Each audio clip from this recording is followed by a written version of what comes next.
Hello, everyone, and welcome to Matters of the Heart. This is a new program that we are doing at St. Joseph the Worker, and we hope that this information that we bring to you throughout this series is going to help you not only spiritually, but also during your everyday lives. So today, I am joined with Mr. Victor Sims. Mr. Sims is a licensed therapist, and he owns his own business, Sims Social Services. Yes. And so today's theme is COVID-19, how to deal and how to feel. And so we wanted to take this opportunity to sit and talk to him so that we can get some great information on how we are doing a reality check and then seeing how we're doing during this coronavirus pandemic. So we'll just get started with the questions. All right. Thank you so much for joining us today. You're more than welcome. My pleasure. Great.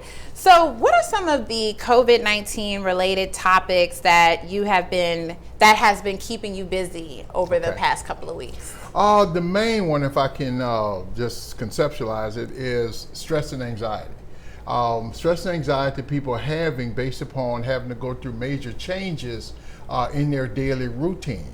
And some of that is sometimes seen as not as minimal, but in reality there's a lot more attached to it.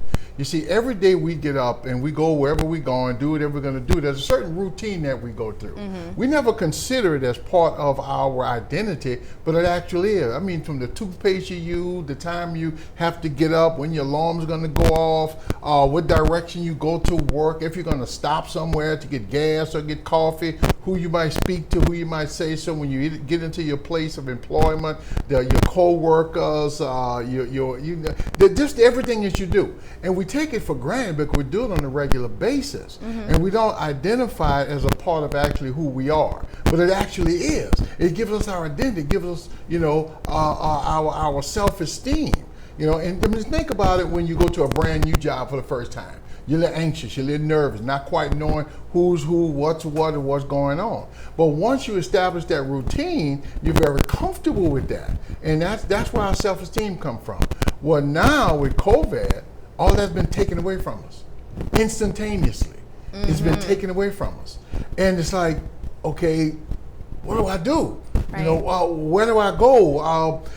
And anxiety will come because change in general causes stress and anxiety. Any kind of change we go through as people will generate a certain amount of stress and anxiety. Absolutely. And there's even some positive stress and anxiety. If you buy that brand new house, you have a little anxious about that. Well, that's called eustress. Right. That's a good stress. But then there's distress. That's the one that causes us to be uncomfortable. So we're going to go through it. And that's the biggest thing. I've had clients who have had panic attacks. Children have difficult times, not quite knowing what to do with themselves, not quite knowing, where to go, how to handle this. And for some people, the difficulty is so problematic, they try to return to status quo. Right. And I look at some of the news reports that we've had by the individuals, going, especially up, I think it was in Michigan, they invaded the state house, with their guns and their flags. And and I heard one lady make a very, very interesting statement. She said, well, why do you want to lock up healthy people? If I had a chance, I said, think about that. Why do you want to keep you in a position where you're going to stay healthy? So we're in this attempt to deal with stress and anxiety. A lot of people tend to lose the rationality of what's actually transpiring, and that's not unusual. Heightened states of stress and emotion cause human beings to stop thinking clearly.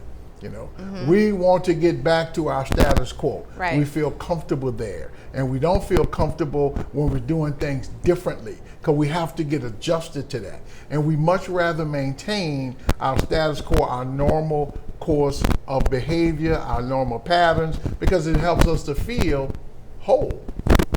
So people in this area, specifically New Orleans, are no stranger to traumatic events. As a matter of fact, in August, we'll be marking the 15th anniversary of Hurricane Katrina. How has the pandemic triggered some of those traumas in some people, and is it different, or are those traumas similar? Yeah, they do have similarities, they do have some vast differences. And one of the similarities is the fact that, as I mentioned earlier, your routine is now different. Everything has changed. Everything has been adjusted. Everything has been taken away from you. And we have underlining concept and thought that we're pretty much in charge. That we're in control. And what these two events have done is demonstrate for us, no, we're not. Our issue can be adjusted and changed at any given time. So the similarity is the fact that your normal daily routine in life, your normal support system, your normal whatever I do has now been taken away from you. You have to do something different. So that's the part. Now, the difference between the two is that for Katrina, everything was taken away from you. All your supports. The neighborhood corner store was a support. Okay, now it was taken away from you. Your ability to contact friends and relatives taken away from you. Because there was no cell service. There was a lot of texting going on, but there wasn't a lot of cell service, so you couldn't contact people. Then your very home was taken away from you. You had to leave. And I've heard stories of individuals who were thrown on buses not knowing where they were going. Right. Families that were separated because they didn't know where they were going. So those were differences. This one is different because our neighborhood store is still there. I know where my family is. I do have access to my home. Even though my daily routine has been changed and adjusted and taken away from me, and I had no power to adjust that, I still have my resources. They're still there. During the time, based upon where we are, we couldn't come to St. Joe. St. Joe, it was taken away from us. But we can come. And even when we're just doing the video, we still had our access to our support. And so for that part, Katrina took everything away. The pandemic took away our daily routines. Got it. So we still had to go through change and make adjustments, but it's a little different, but it has some similarities as well. Got it. So you kind of alluded to this earlier when we talked about children and we talked about parents. A lot of parents are now really seeing the value of teachers because they are now teachers at home as well. So how can parents really help children, especially small children, but even high school age, college children who are dealing with this as well? How can they help them deal with uncertainty during this time? Well, the first thing I recommend for parents is they have to get themselves together. Because they are going through some stress and anxiety based on the other thing that we've talked about already. So now when they have to now become a teacher, and not many parents have had teacher training. Right. So I mean, and when you throw out the math, so parents first have to get themselves together for that period of time. And one thing I recommend is even if you have to go in your room and scream into your pillow or punch the bed to get rid of your own stress and anxiety, do so before you approach your child. Okay? Before you approach a child. See, one of the things about communication and doing this is nonverbal communication is 90% of the communication process. Wow. So our face expression, tone of voice, body language, that means more to us to communicate than the actual words we're speaking. So if the parent is stressed and looks stressed and walk towards your child who's also stressed, the child looking up saying, what's coming out, It's going to clash, right? Yeah, so the parent need to get themselves together first to calm down before they approach their child. And when you do approach a child, also be prepared for something you may not know about, so that level of frustration from not knowing it doesn't try to bleed over. Because the child is really not wanting to do this anyway, so we have to try to make this thing as inviting as possible, the education of the child from the parent. And other issues that being parenting has multiple layers to it. Being a teacher is different than being a mother. So now you're taking on the role of a teacher, but you still have the stress and anxiety of being a mother. One of the things, we got to try to separate those two. When you're time to be a teacher, it's time to focus on doing the teaching, okay? And try to your best to stay away from trying to be a mother, when you're doing the teaching, or a father, whichever parent is doing it. But separate yourself, get yourself together, be prepared for difficulty, Because if I'm prepared for difficulty, I can handle difficulty a little bit better. When I'm not prepared for it, that's when I tend to lose it. So be prepared for the difficulty of being a teacher. Get yourself together, reduce your stress and anxiety, and do the best you can and learn from that one, because tomorrow you got to do it again. Right. That's definitely some helpful tips. I hope some of the parents are listening. So we've talked about this before, and we are filming this on behalf of St. Joseph the Worker. So as a man of faith and also dealing with science, how are spirituality and science connected? I know that's a loaded question, but I think it's something that is really helpful to explain. I love the question, because in my practice, my faith guides it. Okay, I do what I do based upon my faith, but I use science in order to do it. But when I'm with a client, working with them on their issues, they might not realize it, but I'm trying to give them a little bit of something else. In the different scientific approaches that we utilize in therapy, let's say I'm gonna throw out one that's really known and common today, called cognitive behavioral. Based upon my cognitions, my thoughts, how they impact my behavior, and how my behavior is going to impact the consequence I'm going to receive. Well, I'm trying to educate this client on how the thoughts they're having may be sort of incorrect. And also the focus of their concept is on other people and what they're doing. And they justify their behavior by the other person's behavior. Well, in using my faith, and because there's a lot of biblical passages that sort of support it. And one of the ones that come to mind is when Christ mentioned, you're worrying about that splinter in your brother's eye, what about that beam in your own? That's straight cognitive behavioral, put in a biblical format. But what he's saying is that we have to focus on our own behavior and responses to situations as opposed to focusing on other people. Because if you focus on other people, you have no power and control of other people. They're going to do what they want, when they want, how they want. Our power lies in our response. So if I am stressed, if I am frustrated, if I am irritated, the chances for me to respond to a situation appropriately are pretty minimal. But if I use my faith to let me know that it's going to be okay, the difficulty I'm going through is going to be okay, the change I'm going through is going to be okay. And a lot of times I like to think that we focus in our faith on things that we actually taught and educated in homilies, in our faith teachings, and we talk about change, major change. Well, if people really think about it, think about Christ and the change he went through. One Sunday, they're cheering him. Throwing palms on the ground. They're thrilled. It's a party atmosphere. Everybody's excited. Everybody is thrilled that he's there. That next Friday, they nailed him to a tree. Right. Now, you talking about going through change. Yes. That's drastic change, And his life, as far as I'm concerned, is a measure, an example of how we should react and respond to difficulties in life.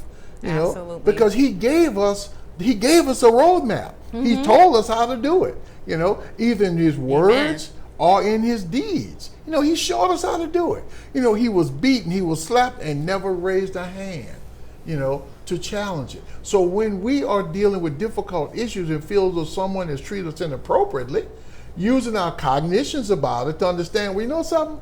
That's okay. I can deal with that. I can handle it. How do I know? Because my faith has told me how to deal with it.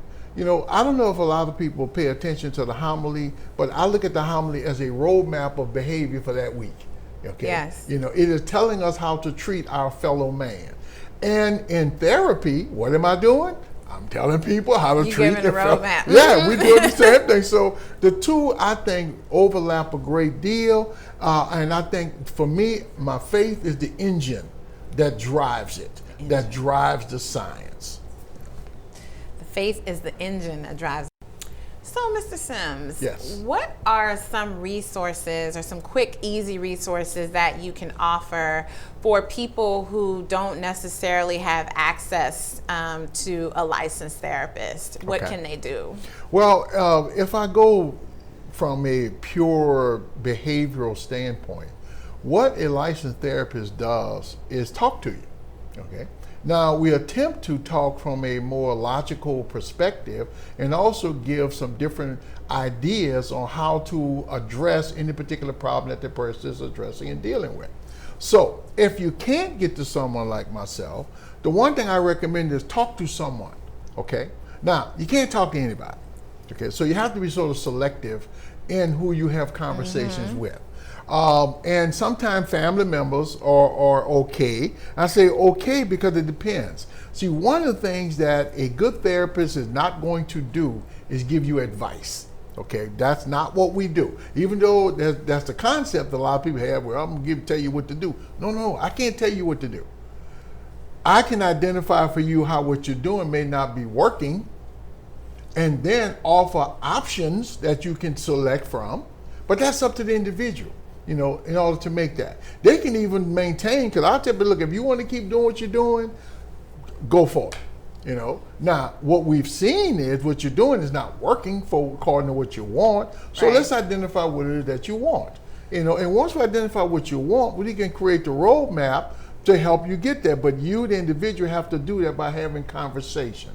So having conversation, with other people, especially someone who's going through something similar to you, helps out a great deal. In we call it group dynamics, that if someone is sharing the same emotional difficulty I am, we're akin to each other.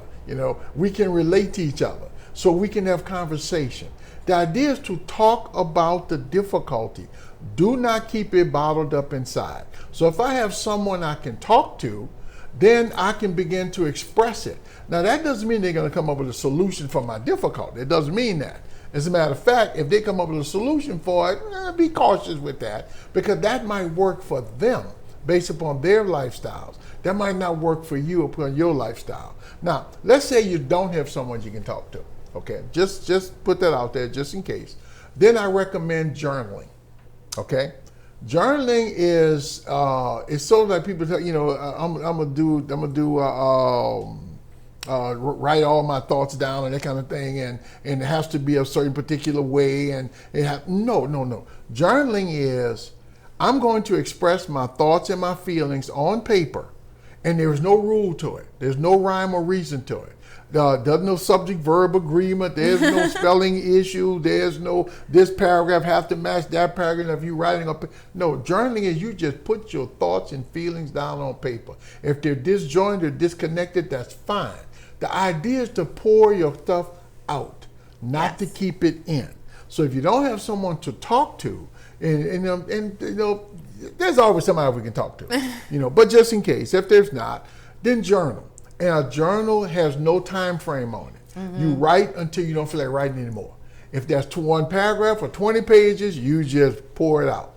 And do it on a regular basis, because it is getting your emotions out in the open. It may not solve the problem, but what it does is allow us to bleed off the difficulty, to bleed off the emotion, to get it out in the open. That's the most important thing for us to do. Yeah, that's really. So, Mr. Sims, we've had some viewer questions that have come in. And right now, there's been these new buzzwords, social distancing. Some people even say physical distancing. Yeah. And there is also a tough time for people that are living alone right now. Okay. How do people that are living alone, that usually might have that luxury of going out and being social, how are they supposed to deal with the anxiety and maybe the depression of not having that social interaction with people? Okay. And that's modern world. We have a lot of individuals who do live alone and enjoy that time. Well, now we're forced to stay inside, and we're going through some difficulties. Well, to identify first what actually is happening with me, and be willing to acknowledge that. There are some measuring sticks that you can utilize to identify where you may be.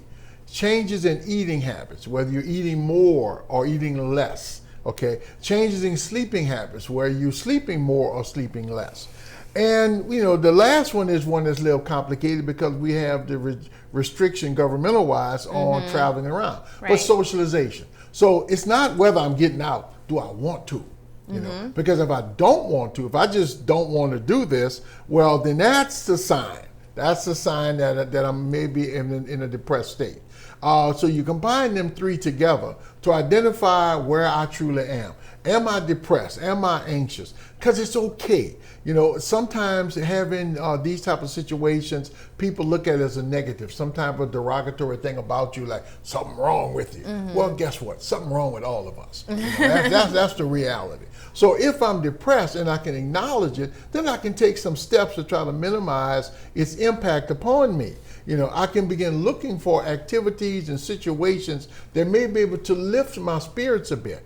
Also, taking a look at why am I feeling depressed? What am I telling myself? Remember that cognitive behavior thing we talked about earlier? Sure. What is my cognitions? What am I telling them? If I tell them it's going to be horrible, the world going to be a terrible place, it's going to be terrible, it's going to burn up, all that. If I'm telling myself these negative things, I have no choice but to feel depressed. You know, so if I look at it from a different perspective, such as in China, there's a word that means difficulty, but also means opportunity. You know, I can't remember exactly what it is right now. It's going to pop in, but what it means is that a problem has an opportunity for me to overcome it. You know, because if it wasn't for that, and an example that I like to give. People think about, you know, a lot of people driving. Can you think about the first day you got behind the wheel of a car? The first day, not after training and all that, but the first time you got behind the wheel of that car and that thing started moving. You know, I do remember that day. Did you feel a little, you know, you might be excited, but you're also a little concerned, you know, yes. because of all of that. I might run into someone, might hit my foot might hit the accelerator instead of the brake. You know, we have all these concepts. Well, because we faced that, because we went through it, now we drive every day, and all of those same concerns are still there, but we don't think about it. Right. Because we faced it and we've developed the skills necessary to overcome the obstacle. Same thing if I'm sitting by myself and I'm having these concepts, I have to take them on. If I take them on and look for new methods to develop, I will gradually begin to develop the skills necessary to reduce the difficulty that I'm going through. Is it easy? No, it's not easy. The one thing we've got to stop looking for is an easy, quick way out. You know, to do things correctly, it's difficulty. You got to do it the right way. And if you do it the way, it takes a little longer, but the outcome is a lot better. It's more realistic. And as I mentioned earlier, reality doesn't care what we think, what we feel, or what we want. Reality is going to happen. It is. You know, so if I attach myself to reality, I'm probably going to be okay in the long run. You're going to be okay. I'm going to be okay. So as we are we're currently in phase 1 of the lifting of the stay-at-home orders here in Louisiana and multiple states across the country. So what are some tips that you can give to just ease our way back into normalcy and not go too crazy? Yeah. Well, again, recognize who I am and what's going on inside of me. And if I am unfortunately, we have a lot of individuals, I'm going to the science now, that we have this series of psychic processes called ego defense mechanisms. And one of the main ones that I'm seeing is one called denial. You know, people and denial is not a lie. I'm not lying. I'm looking at reality, I just refuse to accept it, you know? Because I heard one gentleman one time walked into a corner store and started telling people who had masks on, oh, y'all wearing these masks, all this is all fake, all this is no real, people are controlling you. Well, see, he's in massive denial, massive denial. Because evidently he's looking at news reports, but he refused to acknowledge that this can happen to him. And sometimes we can be that individual ourselves. You know, some young people I identify maybe bulletproof. You know, they think they're bulletproof. Well, that's denial. Oh, it ain't gonna happen to me. Well, okay. Well, I hope not. But the reality is, this situation has killed thousands. That's the reality. So we have to respect that. Yes. So as we try to get back into our normal routine, adhere to what the scientists are telling you. Be cautious about the politicians, because they got ulterior motives.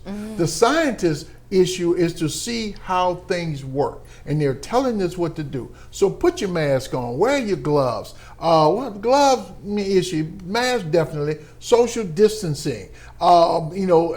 Take heed to what the scientists are telling us to do, because unless you have had this illness, right, you don't know what it's about. But we do know this: it is a killer, and it will end your life. And it has ended lots of people's lives because personally, I've lost 3 friends, who if it wasn't for this illness, they'd still be, I can call them on the phone, I can have a conversation. Right. So this is real. So we have to pay attention to what's going on. We have to pay attention to us. We have to do the things that the scientists are telling us to do, because again, this is real. And if I'm having a difficult time accepting it, go take a trip to the hospital. Go take a trip to the hospital and actually see the reality of what is transpiring. Because if we do that, my hope is you will realize the seriousness of this, you will follow the guidelines, and you may save your own life. Yes, yes, yes.